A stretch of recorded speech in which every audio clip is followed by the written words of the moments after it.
রবীন্দ্রনাথ ঠাকুরের ছোট গল্প ডিটেকটিভ।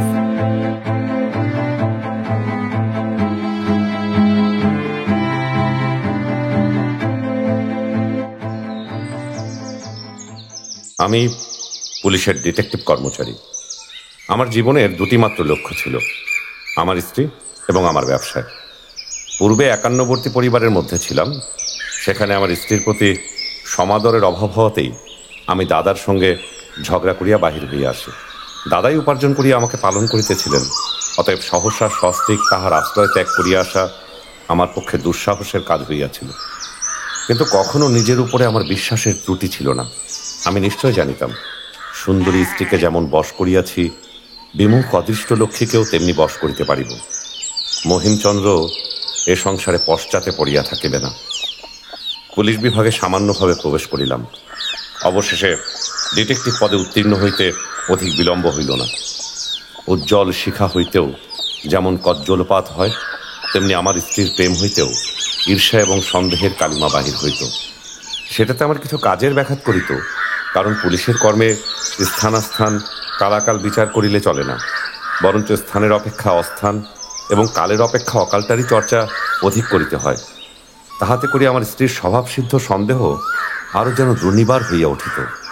সে আমাকে ভয় দেখাইবার জন্য বলিত, তুমি এমন যখন তখন যেখানে সেখানে যাপন করো, কালে ভাদ্রে আমার সঙ্গে দেখা হয়, আমার জন্য তোমার আশঙ্কা হয় না? আমি তাহাকে বলিতাম, সন্দেহ করা আমাদের ব্যবসা, সেই কারণে ঘরের মধ্যে সেটাকে আর আনি না। স্ত্রী বলিত, সন্দেহ করা আমার ব্যবসায় নহে, ও আমার স্বভাব। আমাকে তুমি লেশমাত্র সন্দেহের কারণ দিলে আমি সব করিতে পারি। ডিটেকটিভ লাইনে আমি সকলের সেরা হইব, একটা নাম রাখিব, এ প্রতিজ্ঞা আমার দৃঢ় ছিল। এ সম্বন্ধে যত কিছু বিবরণ এবং গল্প আছে, তাহার কোনোটাই পড়িতে বাকি রাখি নাই। কিন্তু পড়িয়া কেবল মনের অসন্তোষ এবং অধীরতা বাড়িতে লাগিল। কারণ আমাদের দেশের অপরাধীগুলা ভীরু এবং নির্বোধ, অপরাধগুলা নির্জীব এবং সরল, তাহার মধ্যে দুরূহতা দুর্গমতা কিছুই নাই। আমাদের দেশের খুনি নররক্তপাতের উৎকট উত্তেজনা কোনো মতেই নিজের মধ্যে সংবরণ করিতে পারে না। জালিয়াত যে জাল বিস্তার করে, তাহাতে অনতি বিলম্বে নিজেই আপাদমস্তক জড়াইয়া পড়ে। অপরাধগুহ হইতে নির্গমনের কূটকৌশল সে কিছুই জানে না। এমন নির্জীব দেশে ডিটেকটিভের কাছে সুখও নাই, গৌরবও নাই। বড়বাজারের মারোয়ারি জুয়াচোরকে অনায়াসে গ্রেপ্তার করিয়া কতবার মনে মনে বলিয়াছি, ওরে অপরাধী কুলকলঙ্ক, পরের সর্বনাশ করা গুণী ওস্তাদ লোকের কর্ম। তোর মতো আনারি নির্বোধের সাধু তপস্বী হওয়া উচিত ছিল। খুনিকে ধরিয়া তাহার প্রতি স্বগত উক্তি করিয়াছি। গভর্নমেন্টের সমুন্নত ফাঁসি কাষ্ঠ কি তোদের মতো গৌরববিহীন প্রাণীদের জন্য হইয়াছিল? তোদের না আছে উদার কল্পনা শক্তি, না আছে কঠোর আত্মসংযম। তোরা বেটারা খুনি হইবার স্পর্ধা করিস। আমি কল্পনা চক্ষে যখন লন্ডন এবং প্যারিসের জনাকীর্ণ পথের দুই পার্শ্বে শীত বাষ্পাকুল অভ্রভেদী হর্মশ্রেণী দেখিতে পাইতাম, তখন আমার শরীর রোমাঞ্চিত হইয়া উঠিত।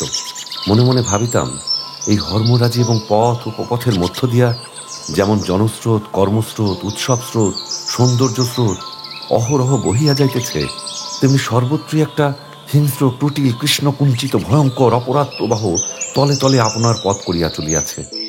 তাহারই সামীপ্যে ইউরোপীয় সামাজিকতার হাস্য কৌতুক শিষ্টাচার এমন বিরাট ভীষণ রমণীয়তা লাভ করিয়াছে।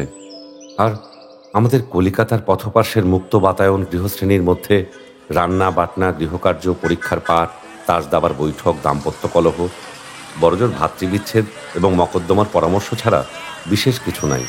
কোনো একটা বাড়ির দিকে চাহিয়া কখনো এই কথা মনে হয় না যে হয়তো এই মুহূর্তে এই গৃহের কোনো একটা কোণে শয়তান মুখ বুজিয়া বসিয়া আপনার কালো কালো ডিমগুলিতে তা দিতেছে। আমি অনেক সময় রাস্তায় বাহির হইয়া পথিকদের মুখ এবং চলনের ভাব পর্যবেক্ষণ করিতাম। ভাবে ভঙ্গিতে যাহাদিগকে কিছুমাত্র সন্দেহজনক বোধ হইয়াছে, আমি অনেক সময়ই গোপনে তাহাদের অনুসরণ করিয়াছি, তাহাদের নামধাম ইতিহাস অনুসন্ধান করিয়াছি। অবশেষে পরম নৈরাশ্যের সহিত আবিষ্কার করিয়াছি, তাহারা নিষ্কলঙ্ক ভালো মানুষ। এমনকি তাহাদের আত্মীয় বান্ধবেরাও তাহাদের সম্বন্ধে আড়ালে কোনো প্রকার গুরুতর মিথ্যা অপবাদও প্রচার করে না। পথিকদের মধ্যে সবচেয়ে যাহাকে পাষণ্ড বলিয়া মনে হইয়াছে, এমনকি যাহাকে দেখিয়া নিশ্চয় মনে করিয়াছি, যেই মাত্র সে কোনো একটা উৎকট দুষ্কার্য সাধন করিয়া আসিয়াছে, সন্ধান করিয়া জানিয়াছি সে একটি ছাত্রবৃত্তি স্কুলের দ্বিতীয় পণ্ডিত, তখনই অধ্যাপনা কার্য সমাধা করিয়া বাড়ি ফিরিয়া আসিতেছে। এই সকল লোকেরাই অন্য কোনো দেশে জন্মগ্রহণ করিলে বিখ্যাত চোর ডাকাত হইয়া উঠিতে পারিত, কেবলমাত্র যথোচিত জীবনী শক্তি এবং যথেষ্ট পরিমাণ পৌরুষের অভাবেই আমাদের দেশে ইহা কেবল পণ্ডিতি করিয়া বৃদ্ধ বয়সে পেনশন লইয়া মরে। বহু চেষ্টা ও সন্ধানের পর এই দ্বিতীয় পণ্ডিতটার নিরীহতার প্রতি আমার যেরূপ সুগভীর অশ্রদ্ধা জন্মিয়াছিল, কোনো অতি ক্ষুদ্র ঘটিবাটি চোরের প্রতি তেমন হয় নাই। অবশেষে একদিন সন্ধ্যাবেলায় আমাদেরই বাসার অনতি দূরে এক গ্যাস পোস্টের নিচে একটা মানুষ দেখিলাম। বিনা আবশ্যকে সে উৎসুকভাবে একই স্থানে ঘুরিতেছে ফিরিতেছে। তাহাকে দেখিয়া আমার সন্দেহ মাত্র রহিল না যে সে কোনো একটি গোপন দুরভিসন্ধির পশ্চাতে নিযুক্ত রহিয়াছে। নিজে অন্ধকারে প্রচ্ছন্ন থাকিয়া তাহার চেহারাখানা বেশ ভালো করিয়া দেখিয়া লইলাম। তরুণ বয়স, দেখিতে সুশ্রী। আমি মনে মনে কহিলাম, দুষ্কর্ম করিবার এই তো ঠিক উপযুক্ত চেহারা। নিজের মুখস্থে যাহাদের সর্বপ্রধান বিরুদ্ধ সাক্ষী, তাহারা যেন সর্বপ্রকার অপরাধের কাজ সর্বযত্নে পরিহার করে। সৎকার্য করিয়া তাহারা নিষ্ফল হইতে পারে, কিন্তু দুষ্কর্ম দ্বারা সফলতা লাভও তাহাদের পক্ষে দুরাশা। দেখিলাম এই ছোকরাটির চেহারাটাই ইহার সর্বপ্রধান বাহাদুরি। সেজন্য আমি মনে মনে অনেকক্ষণ ধরিয়া তাহার তারিফ করিলাম। বলিলাম, ভগবান তোমাকে যে দুর্লভ সুবিধাটি দিয়াছেন, সেটাকে রীতিমতো কাজে খাটাইতে পারো, তবে তো বলি সাবাস। আমি অন্ধকার হইতে তাহার সম্মুখে আসিয়াই পৃষ্ঠে চপেটাঘাত পূর্বক বলিলাম, এই যে, ভালো আছেন তো? সে তৎক্ষণাৎ প্রবল মাত্রায় চমকিয়া উঠিয়া একেবারে ফ্যাকাশে হইয়া উঠিল। আমি কহিলাম, মাফ করিবেন, ভুল হইয়াছে, হঠাৎ আপনাকে অন্য লোক ঠাউরাইয়াছিলাম। মনে মনে কহিলাম, কিছুমাত্র ভুল করি নাই, যাহা ঠাউরাইয়াছিলাম তাই বটে, কিন্তু এতটা অধিক চমকিয়া ওঠা তাহার পক্ষে অনুপযুক্ত হইয়াছিল। ইহাতে আমি কিছু ক্ষুণ্ণ হইলাম। নিজের শরীরের প্রতি তাহার অধিক দখল থাকা উচিত ছিল, কিন্তু শ্রেষ্ঠতার সম্পূর্ণ আদর্শ অপরাধ শ্রেণীর মধ্যেও বিরল। চোরকেও সেরা চোর বলিয়া তুলিতে প্রকৃতি কৃপণতা করিয়া থাকে। অন্তরালে আসিয়া দেখিলাম সে ত্রস্তভাবে গ্যাস পোস্ট ছাড়িয়া চলিয়া গেল। পিছনে পিছনে গেলাম। দেখিলাম ছোকরাটি গোল দিঘির মধ্যে প্রবেশ করিয়া পুষ্করণী তীরে তৃণশয্যার উপর চিত হইয়া শুইয়া পড়িল। আমি ভাবিলাম, উপায় চিন্তারই একটা স্থান বটে।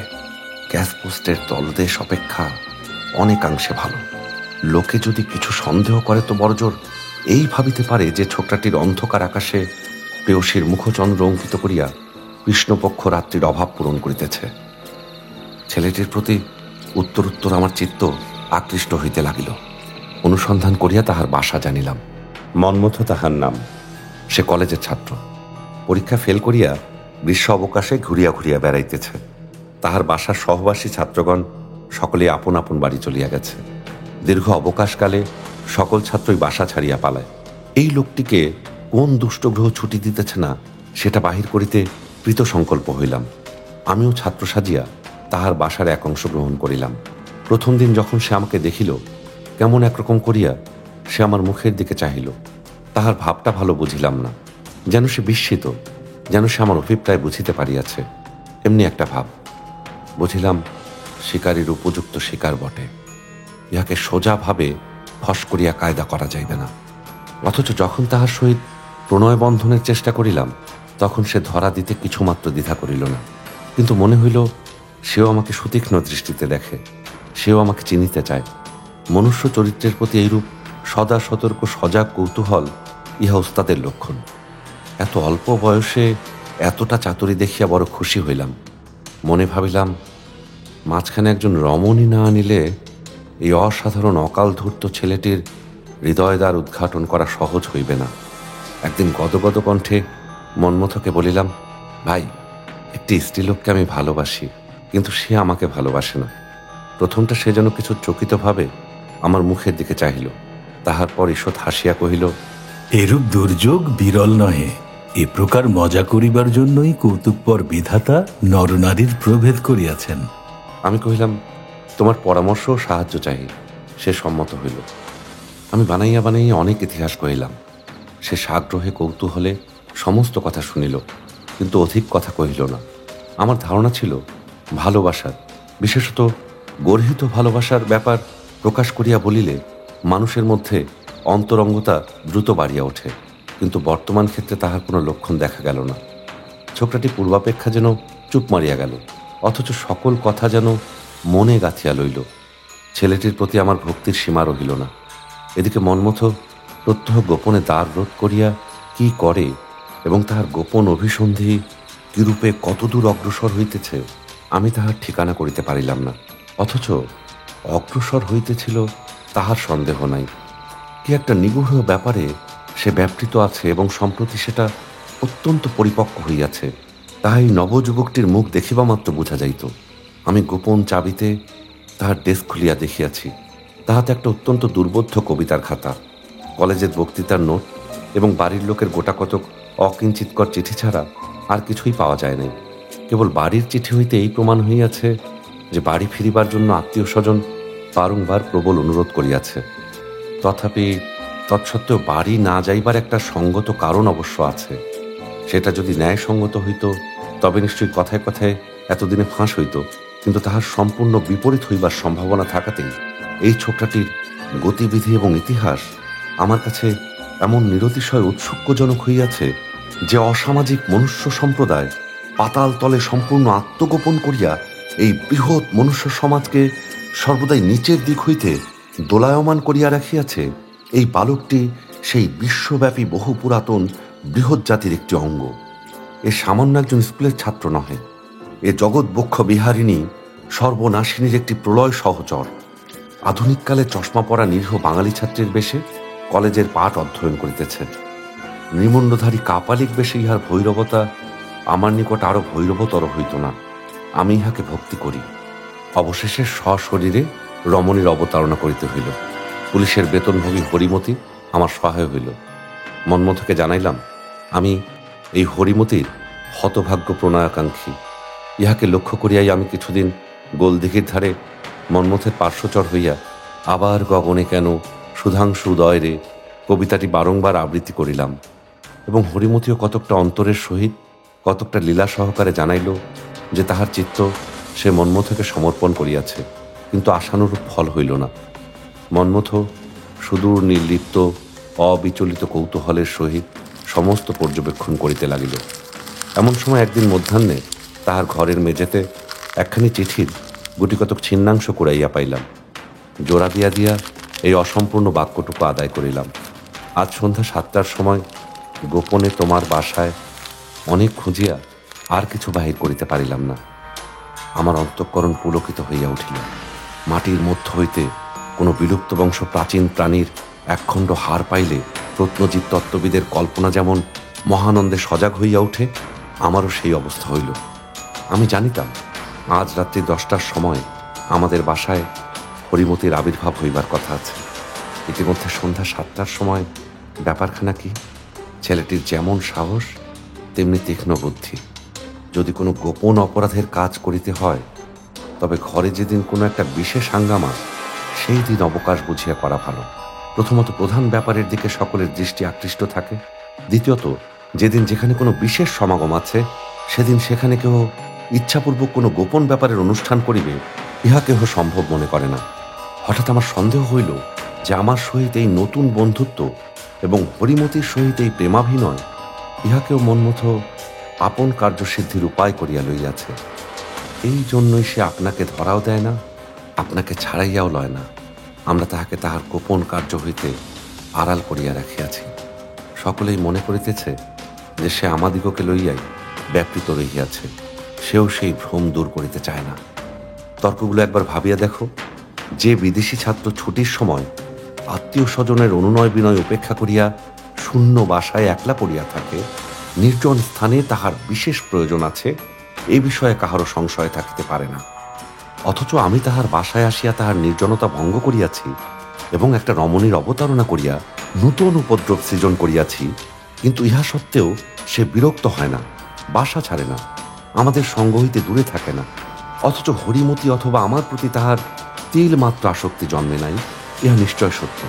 এমনকি তাহার অসতর্ক অবস্থায় বারংবার লক্ষ্য করিয়া দেখিয়াছি আমাদের উভয়ের প্রতি তাহার একটা আন্তরিক ঘৃণা ক্রমেই যেন প্রবল হইয়া উঠিতেছে। ইহার একমাত্র তাৎপর্য এই যে স্বজনতার সাফাইটুকু রক্ষা করিয়া নির্জনতার সুবিধাটুকু ভোগ করিতে হইলে আমার মতো নবপরিচিত লোককে নিকটে রাখা সর্বাপেক্ষা সদুপায়, এবং কোনো বিষয়ে একান্ত মনে লিপ্ত হওয়ার পক্ষে রমণীর মতো এমন সহজতা আর কিছু নাই।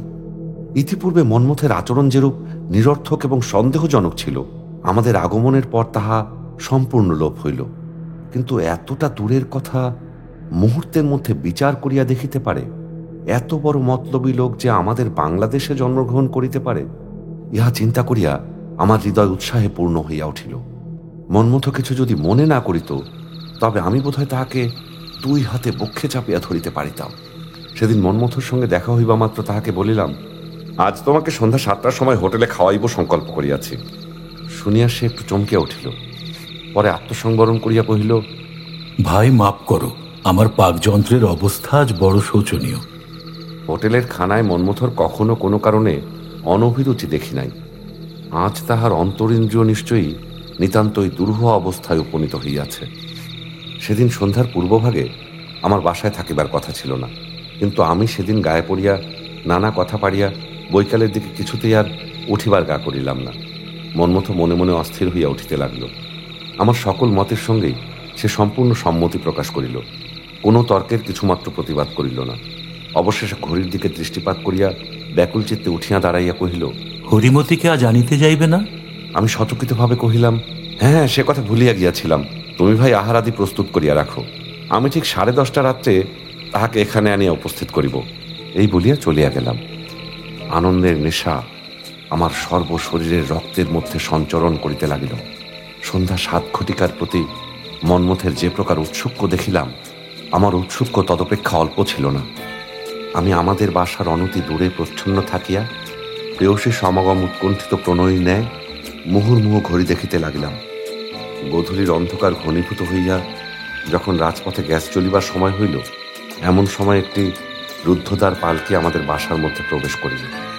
ওই আচ্ছন্ন পালকিটির মধ্যে একটি অশ্রুসিক্ত অগুণ্ঠিত পাপ, একটি মূর্তিমতী ট্র্যাজেডি। কলেজের ছাত্রনিবাসের মধ্যে গুটিকতক উড়ে বেহারা স্কন্ধে চাপিয়া সমুচ্চ হাই হুই শব্দে অত্যন্ত অনায়াসে সহজভাবে প্রবেশ করিতেছে। কল্পনা করি আমার সর্বশরীরে অপূর্ব পুলক সঞ্চার হইল। আমি আর বিলম্ব করিতে পারিলাম না। অনতিকাল পরে ধীরে ধীরে সিঁড়ি বাহিয়া দোতলায় উঠিলাম। ইচ্ছা ছিল গোপনে লুকাইয়া দেখিয়া শুনিয়া লইব, কিন্তু তাহা ঘটিল না। কারণ সিঁড়ির সম্মুখবর্তী ঘরেই সিঁড়ির দিকে মুখ করিয়া মনমথ বসিয়াছিল, এবং গৃহের অপর প্রান্তে বিপরীত মুখে একটি অবগুণ্ঠিতা নারী বসিয়া মৃদুস্বরে কথা কহিতেছিল। যখন দেখিলাম মনমথ আমাকে দেখিতে পাইয়াছে, তখন দ্রুত ঘরের মধ্যে প্রবেশ করিয়াই বলিলাম, ভাই, আমার ঘড়িটা ঘরে ফেলিয়া আসিয়াছি, তাই লইতে আসিলাম। মনমথ এমনই অভিভূত হইয়া পড়িল যে বোধ হইল যেন তখনই সে মাটিতে পড়িয়া যাইবে। আমি কৌতুক এবং আনন্দে নিরতিশয় ব্যগ্র হইয়া উঠিলাম। বলিলাম, ভাই, তোমার অসুখ করিয়াছে নাকি? সে কোনো উত্তর দিতে পারিল না। তখন সেই কাষ্ঠ পুত্তলিকাবৎ আড়ষ্ট অবকুণ্ঠিত নারীর দিকে ফিরিয়া জিজ্ঞাসা করিলাম, আপনি মনমথর কে হন? কোনো উত্তর পাইলাম না, কিন্তু দেখিলাম তিনি মনমথর কেহই হন না, আমারই স্ত্রী হন। তাহার পর কি হইল সকলে জানেন। এই আমার ডিটেকটিভ পদের প্রথম চোরধারা। আমি কিয়ৎক্ষণ পরে ডিটেকটিভ মহিমচন্দ্রকে কহিলাম, মনমথর সহিত তোমার স্ত্রীর সম্বন্ধ সমাজবিরুদ্ধ না হইতেও পারে। মহিম কহিল, না হইবারই সম্ভব। আমার স্ত্রীর বাক্স হইতে মনমথর এই চিঠিখানি পাওয়া গেছে। বলিয়া একখানি চিঠি আমার হাতে দিল। সেখানে নিম্নে প্রকাশিত হইল, সুচরিতা সু, হতভাগ্য মনমথর কথা তুমি বোধ করি এতদিনে ভুলিয়া গিয়াছ। বাল্যকালে যখন কাজী বাড়ির মাতুলালয়ে যাইতাম, তখন সর্বদাই সেখান হইতে তোমাদের বাড়ি গিয়া তোমার সহিত অনেক খেলা করিয়াছি। আমাদের সে খেলাঘর এবং সে খেলার সম্পর্ক ভাঙিয়া গেছে। তুমি জানো কিনা বলিতে পারি না, একসময় ধৈর্যের বাঁধ ভাঙিয়া এবং লজ্জার মাথা খাইয়া তোমার সহিত আমার বিবাহের সম্বন্ধ চেষ্টাও করিয়াছিলাম, কিন্তু আমাদের বয়স প্রায় এক বলিয়া উভয় পক্ষেরই কর্তারা কোনো ক্রমে রাজি হইলেন না। তাহার পর তোমার বিবাহ হইয়া গেলে 4-5 বৎসর তোমার আর কোনো সন্ধান পাই নাই। আজ 5 মাস হইল তোমার স্বামী কলিকাতার পুলিশের কর্ম লইয়া শহরে বদলি হইয়াছেন। খবর পাইয়া আমি তোমাদের বাসা সন্ধান করিয়া বাহির করিয়াছি। তোমার সহিত সাক্ষাতের দুরাশা আমার নাই, এবং অন্তর্যামী জানেন তোমার গার্হস্থ সুখের মধ্যে উপদ্রবের মতো প্রবেশ লাভ করিবার দুরভিসন্ধিও আমি রাখি না। সন্ধ্যার সময় তোমাদের বাসার সম্মুখবর্তী একটি গ্যাস পোস্টের তলে আমি সূর্যপাশকের ন্যায় দাঁড়াইয়া থাকি। তুমি ঠিক 7:30টার সময় একটি প্রজ্বলিত কেরোসিন ল্যাম্প লইয়া প্রত্যহ নিয়মিত তোমাদের দোতলার দক্ষিণ দিকের ঘরের কাঁচের জানালাটির সম্মুখে স্থাপন করো। সেই সময় মুহূর্তকালের জন্য তোমার দীপালোকিত প্রতিমাখানি আমার দৃষ্টিপথে উদ্ভাসিত হইয়া ওঠে। তোমার সম্বন্ধে আমার এই একটি মাত্র অপরাধ। ইতিমধ্যে ঘটনাক্রমে তোমার স্বামীর সহিত আমার আলাপ এবং ক্রমে ঘনিষ্ঠতাও হইয়াছে। তাঁর চরিত্র যেরূপ দেখিলাম, তাহাতে বুঝিতে বাকি নাই যে তোমার জীবন সুখের নহে। তোমার প্রতি আমার কোনো প্রকার সামাজিক অধিকার নাই। কিন্তু যে বিধাতা তোমার দুঃখকে আমার দুঃখে পরিণত করিয়াছেন, তিনি সে দুঃখ মোচনের চেষ্টাভার আমার উপরেই স্থাপন করিয়াছেন। অতএব আমার স্পর্ধা মাপ করিয়া শুক্রবার সন্ধ্যাবেলার ঠিক 7টার সময় গোপনে পালকি করিয়া একবার 20 মিনিটের জন্য আমার বাসায় আসিলে আমি তোমাকে তোমার স্বামী সম্বন্ধে কতগুলো গোপন কথা বলিতে চাহি। যদি বিশ্বাস না করো এবং যদি সত্য করিতে পারো, তবে তৎসম্বন্ধে প্রমাণও দেখাইতে পারি এবং সেই সঙ্গে কতকগুলো পরামর্শ দিতেও ইচ্ছা করি। আমি ভগবানকে অন্তরে রাখিয়া আশা করিতেছি, সেই পরামর্শ মতে চলিলে তুমি একদিন সুখী হইতে পারিবে। আমার উদ্দেশ্য সম্পূর্ণ নিঃস্বার্থ নহে। ক্ষণকালের জন্য তোমাকে সম্মুখে দেখিব, তোমার কথা শুনিব এবং তোমার চরণতল স্পর্শে আমার গৃহখানিকে চিরকালের জন্য সুখ স্বপ্নমণ্ডিত করিয়া তুলিব, এই আকাঙ্ক্ষাও আমার অন্তরে আছে। যদি আমাকে বিশ্বাস না করো এবং যদি এ সুখ হইতেও আমাকে বঞ্চিত করিতে চাও, তবে সে কথা আমাকে লিখিও। আমি তদুত্তরে পত্রযোগেই সকল কথা জানাইব।